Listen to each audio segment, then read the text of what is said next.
เอาพ่อถือเอาตัวเบานี่พ่อเนาะน้องบุตรเอาตัวนักนี่น้องบุตรตัวนักรถเจ้าเนาะข่อยสิเอาตัวเบาๆนี่ข่อยโอ้นักไอ้ตัวนี้ยังนักนี่โอ้นี่พี่น้องเอ้ยวัดมาจากยะโสเขาได้นี่พี่น้องเอ้ยเนาะมาแต่ไกลเด้นี่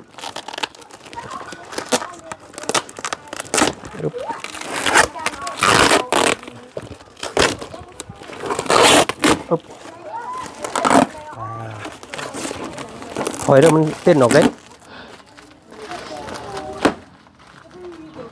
บอสตัวเด็กหน่อยคือน้ำลายเอือกโดนพี่น้องเลยฮึบเก่งเนาะโอ้เก่งแค่เมียเป็นประเมินถึกเฉยพี่น้องเลยเนาะรองเท้าเพราะมันถุงเท้าเนาะใส่ปึ๊บเนาะเมื่อวานนี่คือว่าเป็นวันเกิดบ่โดยเอาแฮปปี้เบิร์ธเดย์สำหรับพี่น้องเลยเนาะ Happy birthday to you Happy birthday to you Happy birthday Happy birthday Happy birthday to you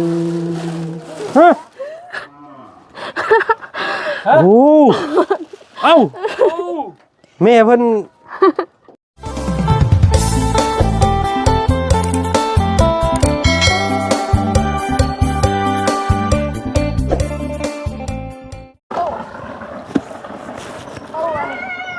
น้องบุษบาตาคมน้องบุษบาตาคมครบอยู่น้องบุษบาตาคมครบพี่น้อง2 กล่อง 3 กล่องเนาะจากซิมีอย่างแน่อยู่ข้างในนี่พี่น้องเนาะพ่อกับแม่เพิ่นฝากมาให้จากฝั่งไทยเมื่อไปมุกดาหารเมื่อก่อนแล้วพี่น้องเลยเนาะตอนนี้ก็ถือว่าทางบ่จันเนาะพี่น้องเนาะได้นำกล่องปริศนานี่ขึ้นมาฮอดจอดถึงพี่น้องเลยเนาะหมู่บ้านของน้องบุษบาเรียบร้อยเนาะเป็นบรรยากาศตอนบ่าย 2 โมงกว่าพี่น้องเลยมื้อนี้เนาะอากาศโดยรวมอุ่นแต่ว่าลมพี่น้องเลยมื้อนี้เนาะก่อนอื่นก่อนสิเข้าเบิ่งเข้าชมคลิปนี้เด้อพี่น้องเด้อกับทักทายเนาะสบายดีพ่อแม่พี่น้องผู้เพื่อนมืดสุขุสุคนเนาะพอกันกับบ่าวจันอีกแล้วพี่น้องไอ้อยู่ในซองของเจจันเนาะพี่น้องเนาะคลิปนี้เนาะพี่น้องเนาะทางบ่าวจันพาพี่พน้องมาหาน้องบุษบาอีกก่อนเนาะเรื่องของห้องน้ำนี้คือสิบ่ได้พี่น้องเลยเนาะเพราะว่าเห็นทางซ่องของบ่าวบุญบ้านป่าเพิ่นมาแจ้งเนาะงบสมทบในการเฮ็ดห้องน้ำ2 ล้านกีบแล้วก็บ่มีการขยับขยื่นขึ้นเลยว่าซั่นซะเนาะอย่างใดก็แล้วแต่บุญวาสนาของน้องเพิ่นแล้วกันเนาะได้เฮือนส้นเซาอยู่งามแบบนี้แล้วก็ถือว่าเพียงพอแล้วว่าซั่นซะให้น้องเพิ่นหาสมทบกันเนาะแล้วกันว่าซั่นซะพี่น้องเอ้ยมีแต่มื้อนี้พี่น้องเนาะอยู่บ่เด้น้องเพิ่นนี่พี่น้องเอ้ยโอ้อยู่ได้พี่น้องเอ้ยเนาะเดี๋ยวเฮาให้เข้าไปทักไปถามน้องเพิ่นก่อนเนาะเดี๋ยวพาน้องเพิ่นมาเอาพี่น้องเอ้ยไปเบิ่งไปชมนํกันไปพี่น้องเอ้ยเนาะแสงย้อนแสงพี่น้องเอ้ยเนาะกระทบกับผิวบ้านเฮือนของน้องเพิ่นเฮ็ดมืดคืออยู่บ้านนี่เนาะแต่เว้นค่อยพอดีว่าชันซาพี่น้องเลยยังใบยังงดงามเด้อพี่น้องเด้อเนาะยังสวยงดงามคือเก่าบ้านของน้องบุษบาเฮาพี่น้องเลยเนาะเป็นสะอาดสะอ้างเนาะโอ้ยพี่น้องเลยดีอกดีใจแทนน้องเพิ่นว่าชันซาโอ้ป้าโตห่วยคือมาอยู่โคกนอกบ้านนี่พี่น้องเลยเนาะโตน้องบุตรเพิ่นเฮ็ดอีหยังอันนี้คือขึ้นมาพี่บ้านนี้เนาะฮักห้วยข่อยเคยเห็นแต่ลมอันนี้ฮักเนาะโตพี่น้องไอ้ฮักครึ่งเลยอันนี้เนาะ เฮ็ดได้อันนี้น้องจังเฮือจังฮักอันนี้มันนักบ่มันให้ พ่อสบายดีพ่อเฮือพ่อบ่นี่เป็นยังคือมันคือฮักอันนี้เนาะน้ำไหลปีนี้โอ้น้ำมันแห้งเพื่อนจะนั่นมันเพชรเชียร์น่ะไปชื่อแทนเขาใครเจ้าเพื่อเขาคลองเนาะชื่อมาเลยฮักนี่บาดนี่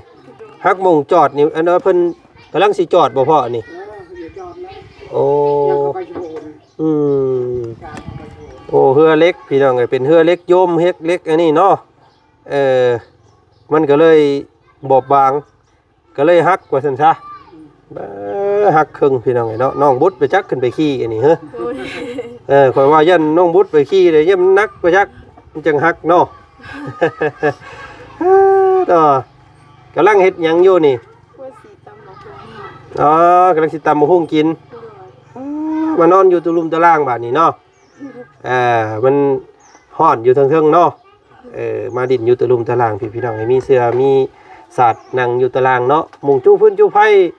ยังจู้อยู่ซุ่มหันคือเก่าบ่พอระวังเด้อหันยันไผรวบมันใหม่ได้หันพี่น้องไงเนาะนึ่งข้าวนึ่งน้ำก็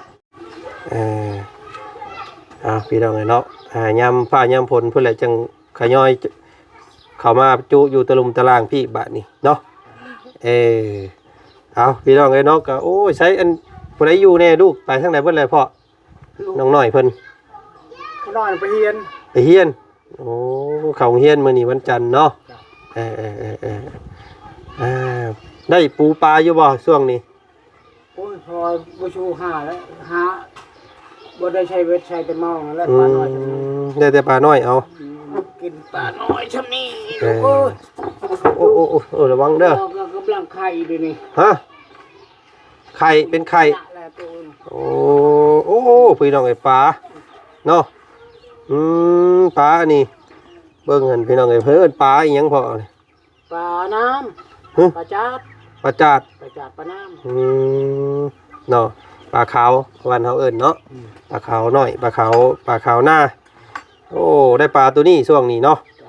ช่วงนั้นเบ็ดบ่ได้ใส่แล้วช่วงนี้เนาะชื่อมองแล้วดังนึงใส่มองเอากับน้ามันอยากบกได้เนาะยามนี่เนาะถ้าผูกไก่กากับพี่น้องเอ้ยเนาะไล่เด้อน้องบุตรเด้อปึ๊บไก่กระบาลนี่วันนี้พี่น้องเอ้ยเนาะมาเยี่ยมมายามถามข่าวน้องบุตรเพิ่นสะก่อนเนาะ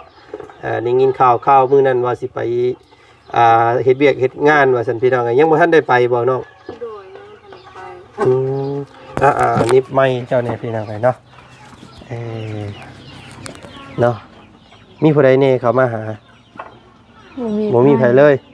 มิตรสมอยสมีทางบ่าวบุญเพิ่นก็มาแจ้งข่าวสมทบเรื่องห้องน้ำได้ก็ยังบ่ได้เข้ามาอีกเลยบ่โดยแสดงว่ายังบ่มีงบเพิ่มเติมตามเบิ่งเนาะยังบ่ได้เข้ามานี่พี่น้องเอ้ยเนาะบ่ได้ห้องน้ำซ้ำดอกอันนี้เนาะเป็นนี่ได้ซั่นอันว่าสิไปหาเฮ็ดเวียกนี่เพิ่นยังสิเอาคือเก่าอยู่บ่แสดงว่ามีคนใหม่แล้วมาแทนคนเพิ่นเอาคนใหม่แหละด้วยบ่ได้งานซ้ำบาทนี่เนาะเพราะว่ามื้อเพิ่นเอาบัดตัวเองบัดบ่มีเงินไปเนาะด้วยสิเฮ็ดนี่ได้สบาทนี่บ่มีงานบาทนี่บ่มีงานก็อยู่เฮือนไปรับจ้างเขาอีกไปกลมันแล้วก็ไปปลูกมันเขาอยู่บ้านเฮาก็คำว่าบ่เกียรติข้านก็พอมีอยู่ดอกเนาะงานเนาะแต่ว่ามันอยากได้มื้อเล็กๆน้อยๆเห็นแล้วเฮ็ดได้ก็ดีกว่าอยู่ซื่อๆซะเนาะเอาไว้พังข่าวๆบางอีกก่อนถ้าเพิ่นมีเวียกมีงานอีกเดี๋ยวจังงั้นว่ากันใหม่เนาะหาไปเรื่อยๆนี่แหละพี่น้องเอ้ยเนาะงานนี่ก็มีตลอดอยู่ดอกเนาะพังนะฮัดเบิ่งหมู่ว่ามีงานเด้อเฮาจังไปบัดนี้เนาะพี่น้องเอ้ยเนาะไปที่ได้ข้าวน้ำยังอยู่บ่พอยังกระสอบนึงยังได้อยู่ดอกจักเดือนนึง2 เดือนเนาะยังฮอดอยู่พี่น้องยังกระสอบนึงเนาะขาดแต่แนวกินก็กินหาปูหาปลานี่แหละเนาะ พอได้อยู่ดอกว่าสันซาพี่น้องเลยเอ้ามื้อนี้ระเบามีแนวมาเสื้อร์ไผ่มื้อนี้เนาะมีกล่องปริศนาอยู่ในรถพุ่นเนาะเพิ่นฝากมาจากฝั่งไทยพุ่นเด้เนาะมาแต่ไก่ได้พี่น้องเลยน้องบุษบาตาคมบ่ซั่นพี่น้องมื้อนี้ไปเอาไปแบกเอาน้ำกันไปเนาะพี่น้องเนาะพี่น้องเลยนี่กล่องโอ้เนาะบ่แม่นเด้อกล่องใหญ่ๆนี่บ่แม่นเด้อเนาะกล่องตัวใหญ่ๆนี่บ่แม่นอันนี้บ่แม่นเด้อเนาะอันนี้ของน้องงามเพิ่นนี่พี่น้องเลยอันนี้ของน้องงามน้องทิ้งพี่น้องเลยเนาะสบายดีนะกองปริศนากัน เอาพ่อถือเอาตัวเบานี่พ่อเนาะน้องบุตรเอาตัวนักนี่น้องบุตรตัวนักรถเจ้าเนาะข่อยสิเอาตัวเบาๆนี่ข่อยโอ้นักกับตัวนี้ยังนักนี่โอ้นี่พี่น้องเลยเมื่อวานนี่ไปมอบให้น้องๆอยู่อันหลังป้าซ่าเรียบร้อยพี่น้องเลยเนาะหลายอย่างหลายแนวมื้อนี้มาลุ้นกันว่าน้องคนสิได้หยังเนาะเถอะ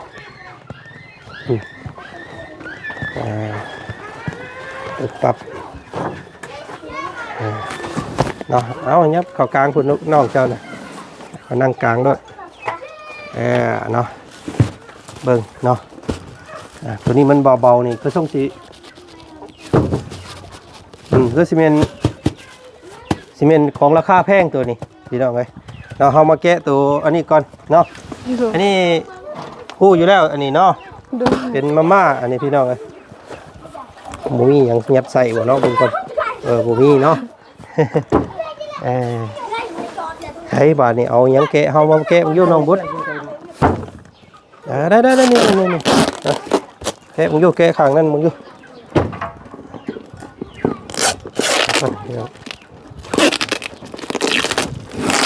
ปุ๊บอย่างเดียวอยู่ข้างในนี่เนาะพี่น้องเนาะมาจากยาโซเขาได้นี่พี่น้องเลยเนาะมาแต่ไก่ได้นี่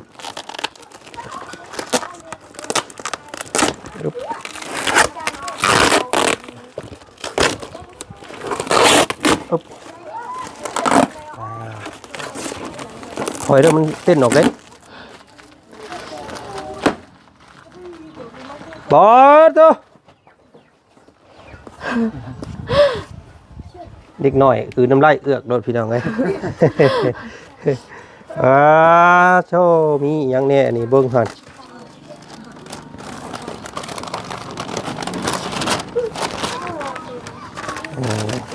อ่านเป็นอยู่บ่น้องบุตรบ่เป็นเลยจ้ะฮะบ่เป็นหนังสืออันนี้เพิ่นปกไว้ซื้อนี่เนาะโอ้ยกันก็ได้เบิ้งพี่น้องเลยเนาะมาเดี๋ยวเก็บเอาอันนี้มานี่ก่อนสิเก็บไว้เบิ้งโอ้นี่พี่น้องเลยขนมนี่เปิดห้านค้าให้น้องกันบุษบาเด้อมื้อนี้ขนมเนาะโอ้นี่ยาสีฟันของเจ้ามีบ่โดยย่างยุบตอนพ่อแม่ฝากมื้อนั้นอ๋อนี่อันนี้2อันแล้วไว้ให้อีกพี่น้องเลยเนาะเชื่อบ่อันนี้พี่น้องโอ้มันก็เข้ากันแล้วกับน้องบุตรอันนี้เนาะเอาน้องงามเด้อนี่พี่น้องเลยโอ้มียังอันนี้รองเท้าอย่างใหม่เลยเนี่ยพี่น้องเลยเนาะอันนี้ของน้องบุษบาเพิ่นได้นี่เพิ่นซื้อจากกันเมคโครด้วยประจักษ์อันนี้พี่น้องเลยเนาะเบิ่งอยู่เอาเนาะใส่เบิ่งอยู่หั่นพอดีบ่เบิ่งเล่าเนี่ยคือสิเบิ่งอันประเมินถูกอยู่แม่เพิ่นเนาะใส่ฮึบเฮงเนาะโอ้เก่งแท้แม่เพิ่นประเมินถูกเฉยพี่น้องเลยเนาะรองเท้าพร้อมมันถุงเท้าเนาะใส่ฮึบต้องเป็นแนวเสือตัวใหม่ๆเลยจกอันเบิ่งอยู่นี่อันนี้ก็เสืออีกอันนี้ก็เป็นพี่น้องเลยเนาะนี่เนาะเสือ เนาะปันกันใส่เด้อ โดย หลายตัวอยู่นี่พี่น้องเลยนี่นี่ตัวนี้จะไปใส่ไก่งัวได้มันชนได้ตัวนี้นี่มันใส่น้องเจ้าผู้นี้น้องอันผู้ชายน่ะได้อยู่ โดย เนาะเอาน้องอันนี้ผ้าคุณหนูเนาะเซ็ตเสื้อเบิดเลยพี่น้องเลยเนาะนี่เอามาไว้พี่ก่อนเนาะแม่เพิ่นเบิ่งก่อนเอาได้แล้วป้านี่ก่อนเนาะมาถ่ายรูปก่อน โอ้นี่น้องบุษบาเนาะตัวอันนี้เฮาบ่จันกินมื้อวานนี่ได้นี่พี่น้องเอ้ยลองกินกับเมนตุ้ยเพิ่นเดี๋ยวสิอันนั้นอธิบายบอกน้องเพิ่นก่อนยันเพิ่นน้องเพิ่นเฮ็ดบ่ถูกสูตรเนาะ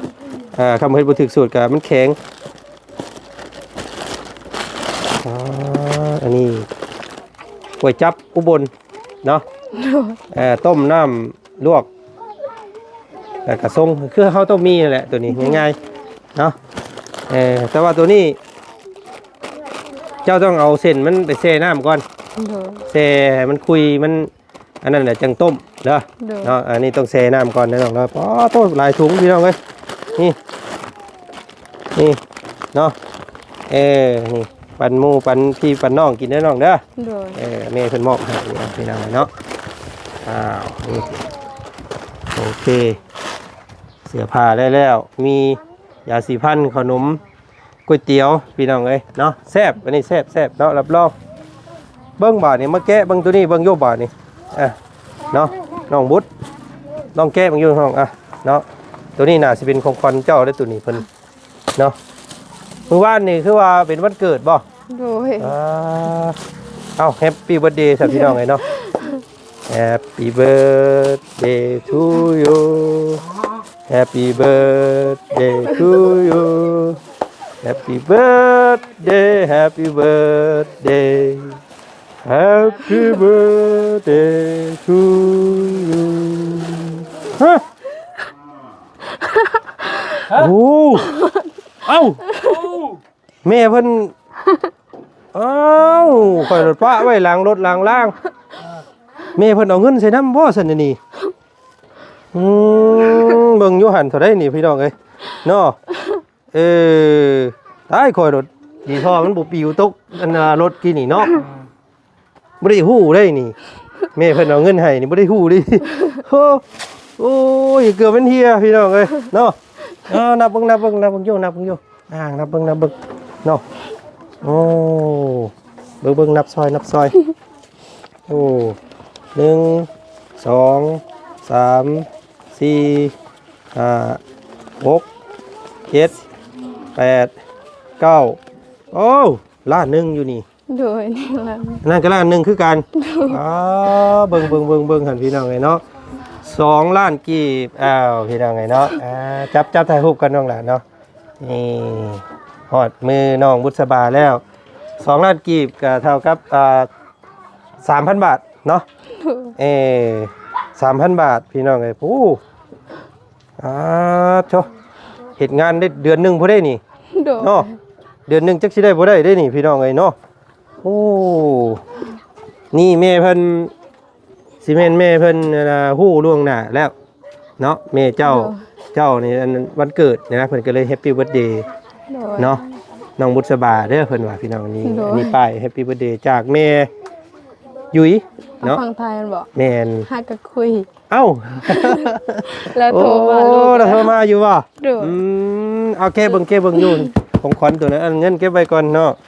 โอ้เบิ่งโอ้เพิ่นฮู้ว่าน้องบุษบาเพิ่นวันเกิดมื้อนี้เด้พี่น้องเอ้ยว่านี่เนาะวันเกิดเนาะโอ้เป่าแล้วบ่เค้กบ่มีเงินซื้อเค้กเนาะเคยเป่าอยู่บ่เคยตอนอยู่ทางแดงรักษาเป็นงานอยู่พุ่นเนาะเคยอยู่สังฆาพี่น้องไอ้เบิ่งแก้เบิ่งอยู่บ้านข่อยก็อยากฮู้เด้เนาะตัวนี้สิเป็นของขวัญวันเกิดพี่น้อง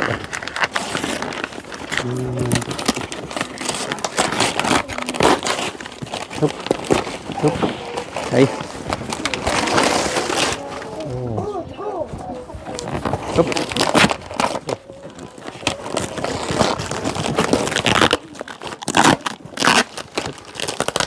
ขออนุญาตได้พี่น้องเด้อขออนุญาตใส่ความรุนแรงหน่อยนึงนะปึ๊บโอ้ยังอันนี้พี่น้องเลยปึ๊บโอ้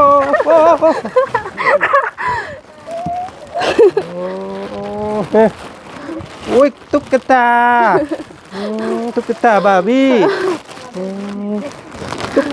ตุ๊กตาบาร์บี้อ้าวน้องโอ้แฮปปี้เบิร์ธเดย์เด้อเนาะโอ้พี่น้องเนาะว้าจังพ่อจังเบาตัวนี้เนาะเรียบร้อยพี่น้องเนาะเอาไว้นอนกอดต่างผู้เบาเนาะงามพี่น้องเนาะโอ้นี่กับโตเป็นพันเพราะได้นี่พี่น้องเห็นเพิ่นซื้อให้น้องเซอร์มื้อนั้นน่ะซ้ำนี่แหละ 1,000 บาทเนาะโตพี่น้องเนาะเนาะเก็บไว้ว่านี่ไว้กินเด้อไว้นุ่งไว้ใส่พี่น้องเนาะแม่เพิ่นส่งมาให้เนาะความจริงเงินนั่นแม่เพิ่นฝากมาน้ำหลังเนาะฝากให้เป็นของขวัญวันเกิดน้องบุษบาเด้อเพิ่นว่าพี่น้องเนาะ 3,000 บาทว่าจันเลยอันแรกเป็นเงินกีบมาให้เลยเพราะว่าแรกอยู่พุ่นน่ะมันสิได้เรทสูงแน่ว่าซั่นเนาะได้อยู่2ล้านกีบพี่น้องเลยเนาะถ้าแรกอยู่เขตนี้นั่นจะบ่ฮอดเนาะจะบ่ฮอดบ่ฮอด2ล้านพี่น้องอันนี้ถือว่าได้เรทสูงอยู่ว่าจันแรกจากห้านแรกเงินเปลี่ยนเงินตามาเลยเนาะได้2ล้านกีบแล้วน้องเด้อเนาะจากพ่อตุ้ยเด้อชื่อเพิ่นกับแม่ยุ้ยจากจังหวัดยโสธรเนาะเพิ่นบอกว่าส่วนน้องบุษบามาดินบุญเบิ่งไฟเด้อเพิ่นว่าเนาะเดือนหน้านี่ว่าซั่นพี่น้องเดือน4เดือน4เมษายนนี่เนาะสิมีงานบุญระดับประเทศอยู่ยโสธรพี่น้องเนาะโอ้เพิ่นส่วนไปดินอยู่แต่ว่าพังเบิ่งถ้าสิมีบุญวาสนาได้ไปอยู่บ่เนาะพี่น้องเนาะนั่นแหละมื้อนี้ก็แม่เพิ่นฝากของต้อนอันนี้ก็เอามาแต่พังไทยผู้ใดนี่ว่าจันไปแก้มาเองเลยอันนี้กับฝั่งไทยพี่น้องไงเนาะอันนี้กับฝั่งไทยพี่น้องไงเนาะเจ้าเอาจับเงินเจ้าจับเงินแบบนี้พอนบมือน้ำกันเด้อเดี๋ยวอันถ่ายรูปให้แม่เพิ่นเบิ่งอีกแน่เนาะเอาพี่น้องไงเนาะนั่นแหละเนาะเป็นน้ำใจจากแม่ยุ้ยเนาะกับพ่อตุ้ยเนาะจากฝั่งไทยเด้อเนาะเพิ่นกำลังเบิ่งเจ้าอยู่เด้ตอนนี้พี่น้องไงเนาะมีแต่อยากฝากให้น้องบุษบาตาคมเฮาเนาะขอบพระคุณทางพ่อกับแม่เพิ่นแน่เนาะพี่น้องเนาะขอบใจขอบคุณเด้อพ่อตุ้ยและก็แม่ยุ้ยขออยู่ดีมีแห้งไปใส่มาใส่ก็ตลอดปลอดภัยความเจ็บแย่ใดความไข้ใหญ่มีพัฒนาสิ่งใดคอยได้สิ่งนั้นเด้อหรือว่าสิเฮ็ดธุรกิจยังขอให้ร่ำขอให้รวยเด้อขอให้เฮงขอให้ปังๆเด้อสาธุและก็ขอบใจเบาจันนำเด้อขออยู่ดีมีแห้งไปใส่มาใส่ก็ตลอดปลอดภัยความเจ็บแย่ใดความไข้ใหญ่มีพัฒนาสิ่งใดคอยได้สิ่งนั้นเด้อสาธุโดยเนาะพี่น้องเนาะก็เก็บเงินไว้เนาะเอาไว้ใช้จ่ายในครัวเรือนหรือว่าสิเก็บไว้สมทบเฮ็ดห้องน้ำก็แล้วแต่น้องเนาะหรือว่าน้องสิเอาไปเป็นทุนในการค้าขายหรือว่าสิเอาเป็นทุนในการเดินทางไปเฮ็ดเวียกเฮ็ดงานก็เก็บไว้เด้อเนาะเอาไว้แบ่งให้ทุกพ่อเพิ่นไว้ใส่น้ำคำเจ้าไปเฮ็ดเวียกกันเนาะเงิน2 ล้านนี่ก็โอ้พี่น้องเนาะก็ถือว่าเฮ็ดงานเป็นเดือนพุ่นแหละเนาะถ้าอยู่บ้านเฮาเดือน2 เดือนพุ่นแหละพี่น้องเนาะเห็นว่าน้องเพิ่นอยากไปเฮ็ดเวียกแม่เพิ่นก็เลยว่าอยากฝากเงินจำนวนนี้มาให้เป็นค่าเดินทางเนาะว่าที่นี่เนี่ยเพิ่นเอาคนงานปะแล้วพี่น้องเนาะเพิ่นได้คนงานแล้วน้องเพิ่นก็เลยยังบ่มีงานช่วงนี้เนาะมีแต่ฝากให้น้องเพิ่นเบิ่งงานตัวอื่นอีกก่อนเนาะมีเวียกมีงานจังพากันไปเด้อเนาะเฮ็ดเวียกเฮ็ดงานอยู่บ้านเฮาท่าซะเนาะพี่น้องเนาะมื้อนี้ดีใจนำเนาะจักปีแล้วนี่19แล้วเป็นสาวเต็มโตเลยพี่น้องเอ้ยเนาะน้องบุษบาเฮานี่ก็ได้เนาะนับมื้อละบ้านก็ใหญ่บาดนี้เนาะขาดแต่หน้าที่การงานขาดแต่ลูกแต่ผัวพี่น้องเอ้ยเนาะก็ขอให้พ่อคนดี เด้อเนาะมีผู้ฮักผู้แพงก็มีแต่ผู้ขอให้พ่อคนมาสร้างมาสาเนาะเพื่อนหลังนี้ก็รักษาไว้ให้น้องให้นุ่งเมื่อเจ้าไปอยู่น้ำผัวก็ถ้าอยู่บ่ได้เนาะอยู่พุ่นมันบ่มีเฮือนบ่มีซ่านพาลูกพาผัวมาอยู่พี่ก็ได้เนาะยินดีพี่น้องเนาะเอารักษาไว้ซะเนาะมื้อนี้ทางบ่จันขอตัวกันเด้อซะเด้อสบายดีพ่อเนาะเอาไว้กินเด้อพ่อเด้อไปกินน้องเบิ่งเด้อต้มกินนี่พี่น้องเนาะก๋วยเตี๋ยวเส้นเล็กน้ำตกเนาะตาพึ่งน้อยอันนี้ก็ก๋วยจับอุบลตาแซ่บเสยโอ้แซ่บอันนี้แซ่บเนาะแบ่งกันกินเด้อเนาะแบ่งให้เขาน้องหัวพาอันสู้กันกินเนาะสำหรับน้องหัวก็ถือว่าผู้เป็นสิว่าน้องเพิ่นเป็นผู้มีพระคุณผู้หนึงกับแม่นพี่น้องเลยเพราะว่าการที่พวกเขาได้ฮู้น้องบุษบาได้นี่คือให้น้องหัวเพิ่นพามามื้อน่ะเนาะถามน้องหัวว่ามีบ้านดังใดเด้เฮือนดังใดที่ว่าเพิ่นคัดสนสุดในหมู่บ้านน้องหัวก็ได้ว่าผู้ใดว่าซั่นเนาะน้องบุษบาว่าซั่นเฮือนน้องบุษบาน้องเพิ่นก็เลยพามาเนาะหักแพงกันไว้เด้อน้องเพิ่นก็ถือว่าเป็นผู้จุดประกายให้อันป้าลุงเพิ่นได้ฮู้เจ้าเนาะได้มีเฮือนชานได้ก็ย้อนมีกันและกันนี่แหละว่าซั่นซะพี่น้องเอ้ยเนาะเอาขอบพระคุณเบิดสุขุสุคนนำพี่น้องเอ้ยเนาะที่เฮ็ดให้น้องเพิ่นมีบ้านมีเฮือนหลังนี้ได้ก็ย้อนผู้ใหญ่ใจดีเนาะย้อนพอทอมมี่เนาะแล้วก็พออินทิศรพี่น้องเอ้ยแล้วก็พอใจดีเนาะจากฝั่งต่างประเทศพี่น้องเอ้ยเนาะก็ทั้ง3ท่านแล้วก็รวมด้วยทางเมยุ้ยกับพอตุ้ยมื้อนี้พี่น้องเอ้ยเนาะอยู่ฝั่งไทยเพิ่นฝากของฝากของตอนมาให้เนาะขอบพระคุณเด้อทุกๆท่านเนาะขอให้เป็นท่านทิพย์ท่านแก้วท่านไปแล้วให้ไหลขึ้นคือเก่าท่านมือเศร้าให้ไหลเข่ามือแรงเนาะพี่น้องเนาะท่านไปแล้วก็อย่าระบกเป็นหาดอย่าได้ขาดเป็นว่างเพิ่นว่าเนาะคิดจริงยังเฮ็ดจริงใดก็ขอให้ได้สมใจมโนนึกเด้อเนาะเอาสาธุบัดสุขุสุคนพี่น้องไอ้ FC บัดสุขุสุคนนำเด้ออยู่ดีมีแห้งเนาะมื้อนี้ไปก่อนสบายดีพี่น้องไอ้เนาะเก็บไว้เด้อดีใจนำหลาย